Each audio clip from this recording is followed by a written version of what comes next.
the programme had me down as secondary performance management.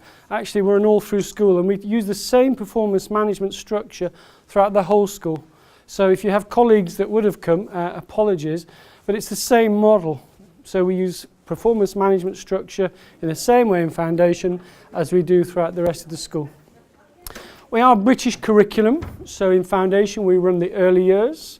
We run national curriculum throughout Key Stage 1, 2 and 3, and then in the high school in Key Stage 4, which is years 10 and 11, grade 9 and 10, we run GCSEs and then A-levels beyond that. We are a good school on the verge of being outstanding, and the way we're going to get to outstanding is very much through our performance management process. So it's really critical in the sense that we use performance management to move us forward. What stops us from being outstanding is inconsistencies. We have a huge amount of outstanding practice in the school. 40% of our lessons observed, 40 to 50, are usually outstanding. 30 to 40 are good, and then the rest are usually satisfactory, and in rare cases unsatisfactory. But obviously our aspiration is to be outstanding, which means every lesson has to be good, and many of them outstanding. And obviously performance management for us is a real focus on achieving that goal and holding our staff accountable, because obviously that is an aspect of it. Ugly as it sounds, that is an important aspect of it. So in terms of the key indicators, where does performance management fall in? I'd say 6.1 and 6.2 are obviously the most crucial. Obviously effective performance management, you use it to steer the school. So in terms of vision and direction, performance management obviously plays a key part in that. Distribution and responsibilities of leadership. We get all our middle leaders and our senior leaders involved in the performance management process. They are held to account by me, and they hold to their teams to account through the performance management process. Obviously, the whole process is about collegiality, so we engage with each other, and that relationships and communication comes through an effective and worthwhile performance management structure. And obviously it's crucial in self-evaluation. I know how well we're doing. I fill in the school CEF, and a lot of that information comes through our performance management structure. So 6.1 and 6.2 are probably the key aspects of how performance management fits in to the DSIB framework. So we have a very simple rationale at DBS, and we have a very clear performance management handbook and policy. And I'm sharing the rationale there just to explain what our framework does. And as you'd imagine, it's designed to maximise learning in the school, to maximise learning and to professionally develop our staff and to hold them accountable. So we have a very clear and simple rationale and context. And there are two principles that underpin our performance management structure. The first one is obviously why we're all in school, and that's to enable the students to learn and to learn as effectively as they can. So obviously the key principle behind our performance management structure is to ensure that we do everything we do to raise levels of learning to the highest possible levels. And obviously that's our job.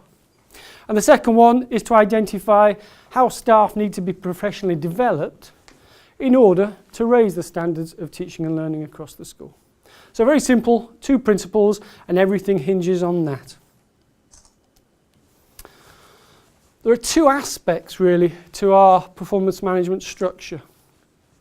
There's a basic expectation of what we expect to see in every lesson, and then there are individual targets that every teacher has to buy into that obviously are bespoke to them. Now obviously the expectations comes basically from your job descriptions.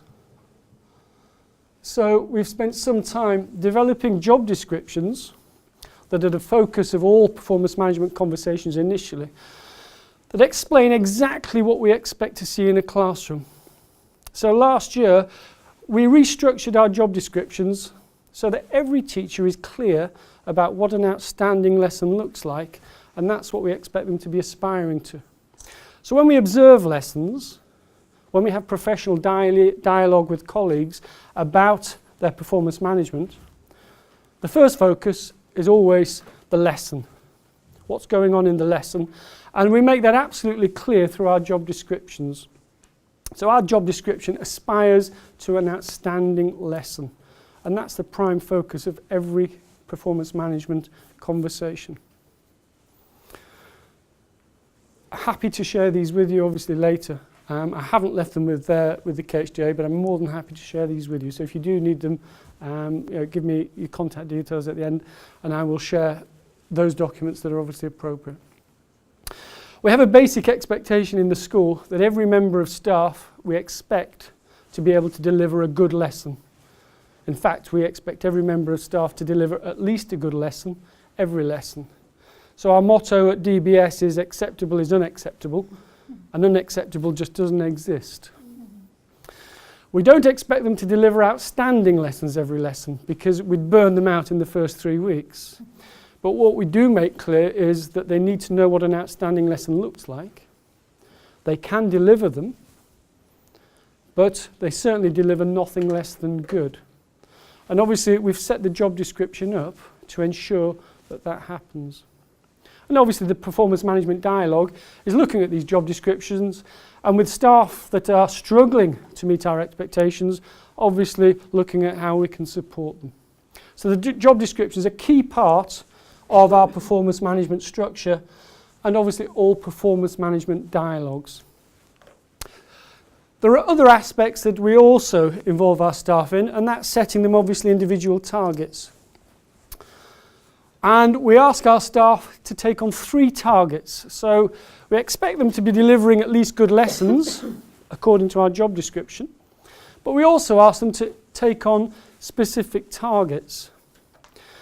In some cases where our staff are perhaps borderline good satisfactory, then obviously we link those targets in with what's going on in the classroom more specifically. But every teacher in the school at DBS has a common SMART target.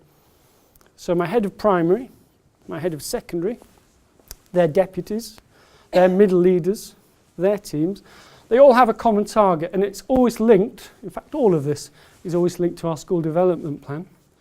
But the first target is always specific to a particular thread on our school development plan. So for example, this year, our common SMART target shared by all staff, this is an extract from our performance management booklet, it's there. So we're addressing something that we flagged up through self-evaluation as inconsistent across the school. Not surprising, it was also flagged up as inconsistent by DSIB, but we knew that before we were told that, which was quite nice.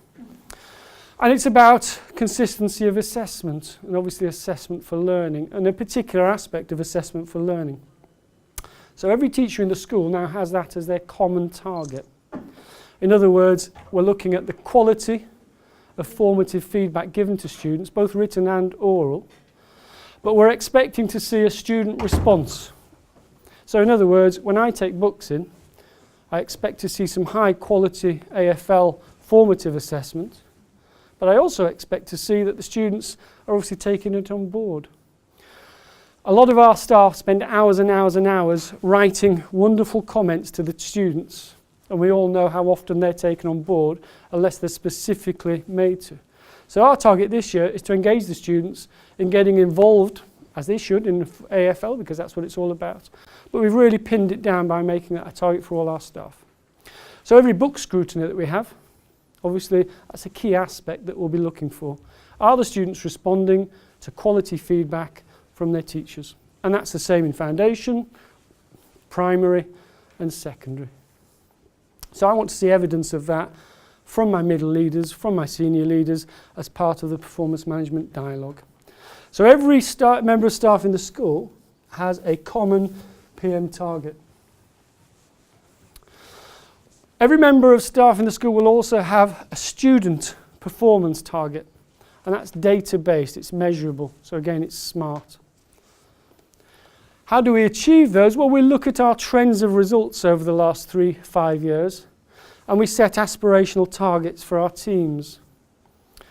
I've just finished meetings with my heads of school, and I've set them aspirational progress and attainment targets for their sections.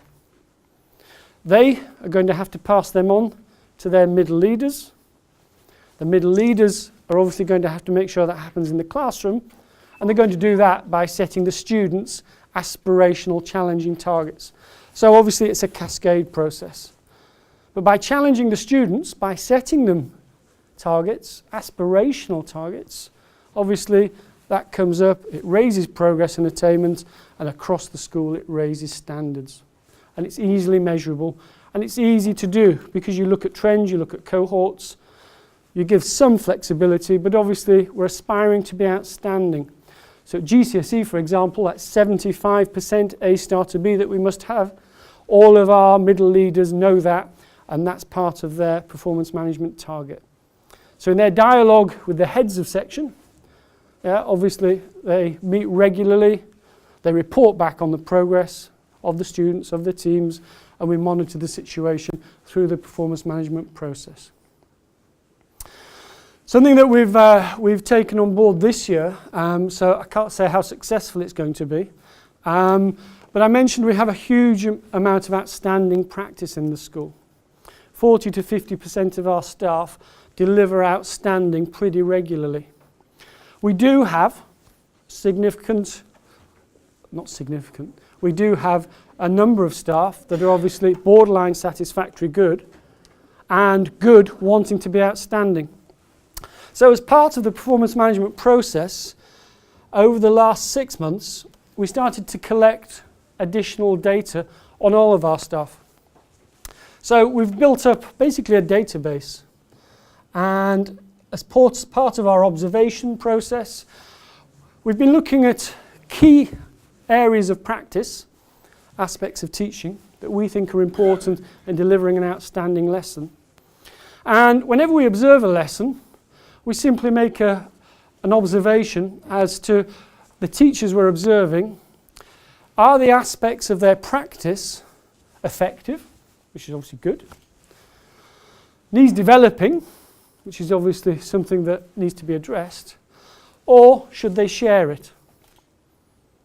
So over the last 6 months, we've been putting together a database of aspects of the school that are outstanding, aspects that we need to move forward to take us from satisfactory to good, good to outstanding.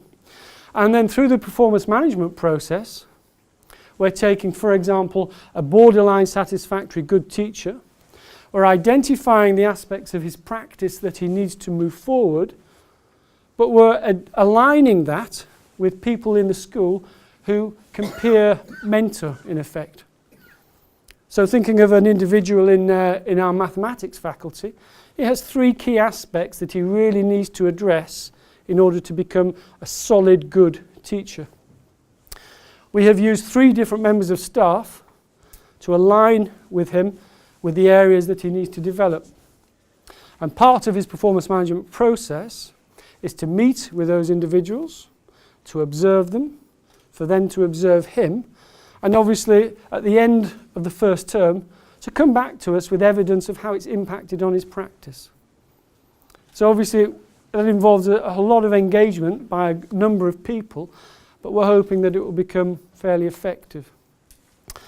Again, it's something we've toyed with for a couple of years because we know we have some outstanding teachers, but we do have inconsistencies, and I'm sure everybody here has the same frustration. It's the consistency that's the very devil. Getting that consistency is the difference between good, outstanding, satisfactory, good. But for us, that's the big challenge. And the initial impact seems to be really positive. And again, people are seeing it as professional development rather than professional criticism. And that's really important because obviously performance management is all about support and develop. And that's the line we very, very much take. And people tend, so far, to be buying into that. The impact has yet to be seen. Again, I'm quite happy to share that with you. You would have to tailor it to your own schools, I think. But so far, we feel as a leadership team that the initial signs are pretty good.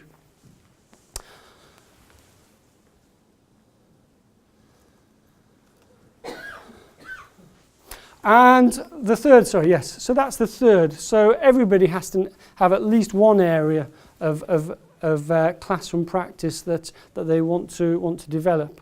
I was really talking about the borderline satisfactory good staff who we really want to bespoke the CPD for.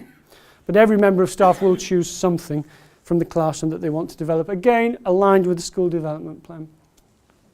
Similar for middle leaders, they all follow the first SMART target, so the assessment for learning target they all have.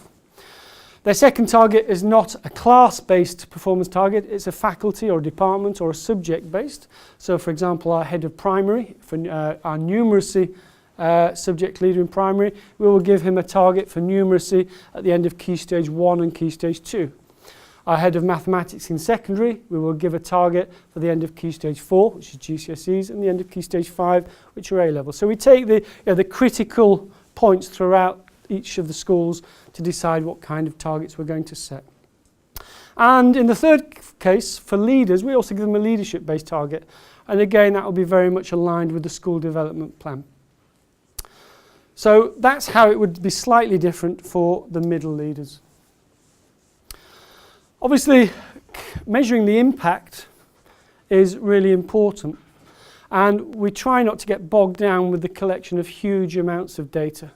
Anybody who's got a UK background will realise that it can become a very wearing process. So we simply say, okay, we want to measure the impact, but we want to do it with as little fuss as possible. So we collect evidence, but we try to keep it to a reasonable amount. Obviously, lesson observations form a huge part of what we do. In fact, as principal, I see that as one of my key roles. And I certainly expect my heads of school to be in lessons observing, and I expect their middle leaders to be observing too.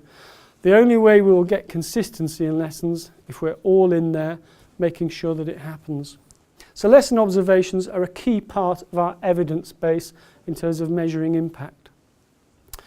As principal, I like to see exactly what's going on in the school. So to measure not just performance management, but obviously to measure all the initiatives that we have going on in the school, we actually have a central record at any point in time showing our lesson observation data.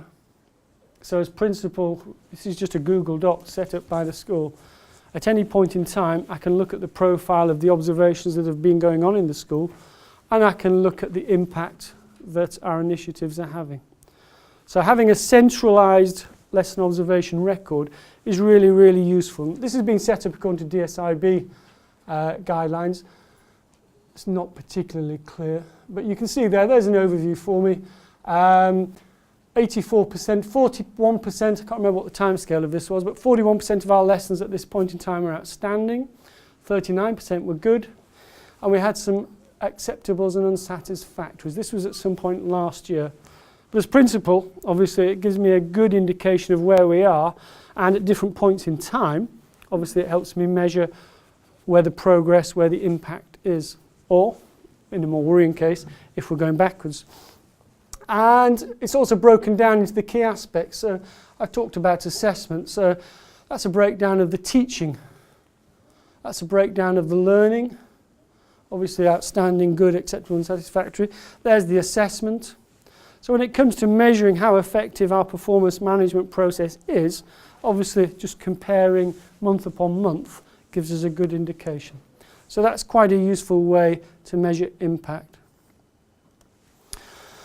Obviously for us, probably the most effective way, because we're British curriculum, we test.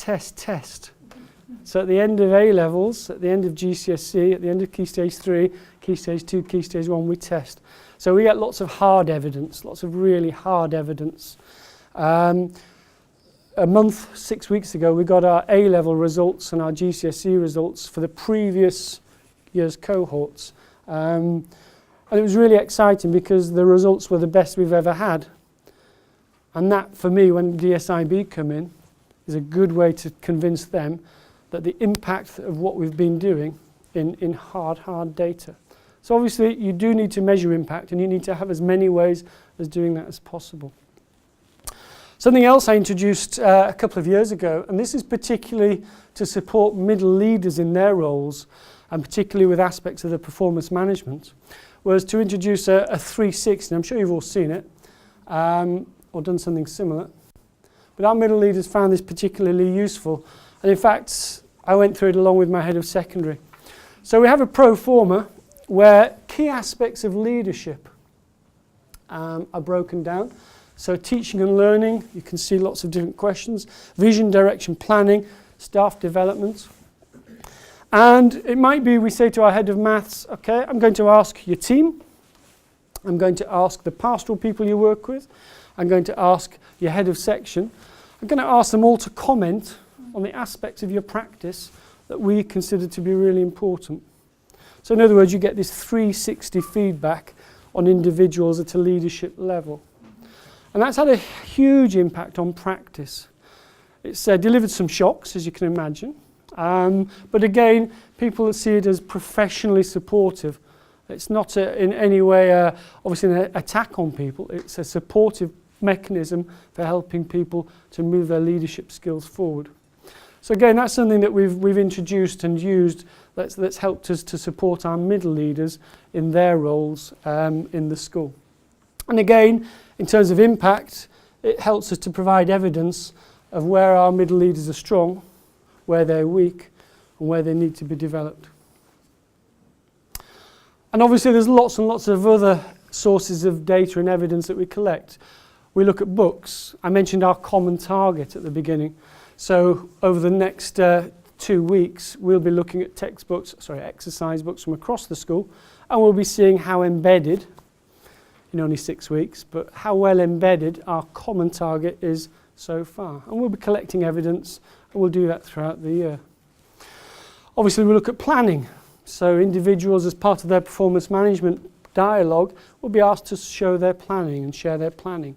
So we collect enough evidence to convince us that things are happening, but not so much that people get bogged down and they lose a focus on what the process is actually about. And that's quite a difficult challenge. The balance between bureaucracy and pedagogy, it's a fine line. But I think we've done a reasonably good job on that. So that's kind of a whistle-stop tour of DBS and our performance management structure. As I say, I stress again that it's all about consistency for us. It's about identifying the areas of the school that we really need to focus in on and making sure that performance management is bespoke and it's focused. It does the most important thing it should be doing, which is raise the levels of teaching and learning across the school, but in a professionally supportive way. That's easy to measure in terms of impact, and obviously as effective as we could possibly have it. Obviously, you're more than welcome to talk to me now. I'll take any questions that you have. I'm more than willing to share documents with you. I might have to take things out, but I'm more than willing to take my email address. If there's anything you've seen that you think would be useful for your school, I'm happy to share it. As I said, I'd need to just check that names maybe need to be removed, but I'm more than happy to share anything we've got there.